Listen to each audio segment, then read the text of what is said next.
Hi everyone, welcome back to another tutorial from Crazy Gamer. Today in this video, I'm gonna guide you through how to sign out of Duolingo.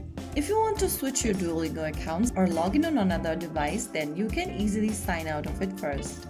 First of all, launch open the Duolingo app on your device and from the home page, tap the three dots at the bottom right corner. Now click on Profile. Inside your profile section, go to the top right corner and tap the gear button.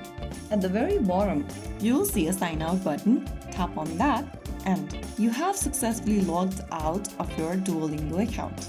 You can sign back in any time you want by entering your credentials or selecting your account from the menu. So that's it. You have now learned how to sign out of your Duolingo account. If you found the video helpful, don't forget to like, share and subscribe to our channel. I'll be back in the next video. Thank you for watching.